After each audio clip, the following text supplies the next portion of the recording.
Israel Lebanon संघर्ष पर America का बयान सामने आया है। युद्ध विराम पर अब हालात नियंत्रण से बाहर। अमेरिका चाहता है जल्द संघर्ष खत्म हो। अमेरिकी अधिकारी आमोस होचस्टीन का यह बयान सामने आया है। एक तरफ तो बात कि युद्ध खत्म हो जल्दी, ये कहा गया अमेरिका चाहता है, लेकिन साथ ही देखिए जो अहम बयान है वो ये कि हालात अब नियंत्रण से बाहर है। और हिजबुल्लाह के बैंकों के खिलाफ एक बड़ा एक्शन इजराइल लेता हुआ नजर आ रहा है। इजराइल ने अल कर्द अल हसन को आतंकी संगठन घोषित कर दिया है। इजराइल के रक्षा मंत्री योव गैलेंट का यह बयान सामने आया है। हिजबुल्लाह के बैंक को अब आतंकवादी संगठन घोषित कर रहा है इजराइल। तो ये एक बड़ी खबर इस वक्त निकलकर सामने आ रही है, ऐसे वक्त में जब फाइनेंशियल इंस्टीट्यूशंस को टारगेट किया जा रहा है इजराइल की तरफ से, लेबनान में हाहाकार मचाया गया है, तो दूसरी तरफ बैंकों को भी आतंकवादी संगठन घोषित कर रहा है इजराइल। ये देखिए 1983 में हिजबुल्लाह संस्थापक सदस्य हज हसीन ने इसकी स्थापना की थी, अल कर्द अल हसन बैंक की, जिसे हिजबुल्लाह की नोट फैक्ट्री माना जाता है। 2 लाख बैंक्स के कस्टमर्स हैं। बैंक्स के कस्टमर्स की संख्या है 2,42,000 करोड़ लोन हर साल दिया है इस बैंक ने। और यही वजह है कि लेबनान का यह सबसे बड़ा बैंक माना जाता है। सोने की अगर बात करें तो बैंक के पास कई टन सोना मौजूद है।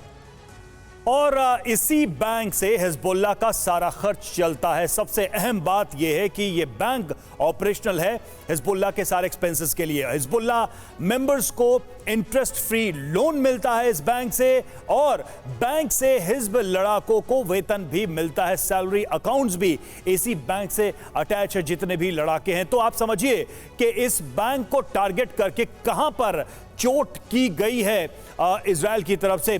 अमिताभ सर, ये जरा हम आपसे समझना चाहेंगे, क्या हिजबुल्लाह को या फिर चलिए ईरान को, जो कि एक तरीके से पेरेंट नेशन है इन सारे प्रॉक्सीज का, उनको अंदाजा नहीं था कि अगला टारगेट क्या हो सकता है? फाइनेंशियल स्ट्रक्चर को ध्वस्त करने का मतलब यह है कि प्रॉक्सी की कमर तोड़ देना। देखिए, ये सारे एफर्ट कर रहे हैं कि हिजबुल्लाह को पूरी तरह से ख़त्म किया जाए। और हिजबुल्लाह जो हमास, अनलाइक हमास, हिजबुल्लाह एक बहुत ऑर्गेनाइज्ड इंस्टीट्यूशन था, और इसके बैंक है, आप दिखा रहे हैं कि वो लोन देता है। जाहिर है वो लोन तोप खरीदने के लिए, बंदूक खरीदने के लिए लोगों को नहीं देता होगा, वो घर बनाने के लिए देता होगा, गाड़ी बनाने के लिए, जो तो आम कंज्यूमर लोन्स होते हैं। हर बैंक के पास सोने का एक भंडार होता है जो करेंसी स्टेबलाइजेशन के लिए रखता है। आरबीआई भी हमारे यहाँ रखती है। तो आप समझ सकते हैं कि ये पूरी तरह state with in a state काम कर रहा था। ईरान को, हिजबुल्लाह को ये पता होगा, लेकिन अब सवाल है कि 30 साल जो हिजबुल्लाह के संगठन जो खड़ा हुआ, उसमें हमने देखा है कि 30 साल में बहुत पेनिट्रेशन हो गया था। और हिजबुल्लाह खड़ा किस लिए हुआ था? 85 से 90 तक पूरे साउथ लेबनान को इजराइल ने कैप्चर कर रखा था। उसी दौरान हिजबुल्लाह का उदय हुआ, और हिजबुल्लाह जो आप देख रहे हैं वो state with in a state, जैसा मैंने पहले कहा, वो तो एग्जिस्ट करता ही है। लेबनान की माली हालत बहुत ख़राब है, इस पर वेस्ट ने कभी ध्यान नहीं दिया। शायद वो लेबनान इजराइल के प्रेशर में थे। ईरान ये जानता था कि ये सारा होगा, और जैसे एम्बेसडर त्रिपाठी ने बड़े क्लियर शब्दों में कहा कि ये एक तैयारी है, सबको क्रिपल कर दो, हमास को, हिजबुल्लाह को, हुती को, सीरिया को, इराकी मिलिशियाज जो है ईरान समर्थित, उन सबको क्रिपल कर दो, फिर अंत में ईरान पे जाओ।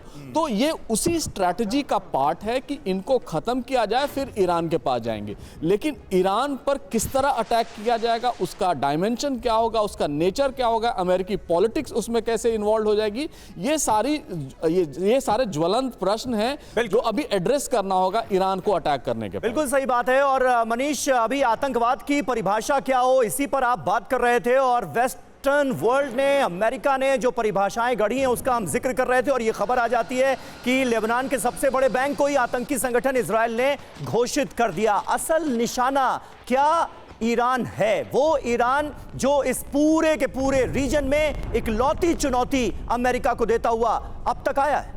बिल्कुल, देखिए उसी डायरेक्शन में सब बढ़ रहे हैं। कुछ दिनों पहले अमेरिका और कनाडा ने IRGC, जो कि ईरान की सबसे बड़ी मिलिट्री फोर्स है, उसे आतंकी संगठन करार दिया, यानी कि उनकी प्राइवेट मिलिट्री आर्मी को। कल के दिन में वो ईरान को एक टेररिस्ट स्टेट घोषित कर देंगे, और दुख की बात यह है कि रेस्ट ऑफ वर्ल्ड उसी को फॉलो करने लगता है। आप ये सोचिए कि ट्रंप और किम जोंग उन 2 पर्सनालिटी है। आप मुझे बता दीजिए कौन सन की ज्यादा है? लेकिन अगर ट्रंप जीत जाएंगे चुनाव तो वो दुनिया के सबसे शक्तिशाली आदमी हो गए और किम जोंग उन जो है वो सन की तानाशाह हो गए। कमला हैरिस और बाइडेन आज जो अमेरिका में करते हैं, आप अमेरिका के रिपब्लिकन लोगों से पूछिए तो उनके हिसाब से वो तानाशाही है, लेकिन अमेरिका सबसे बड़ा लोकतांत्रिक देश है।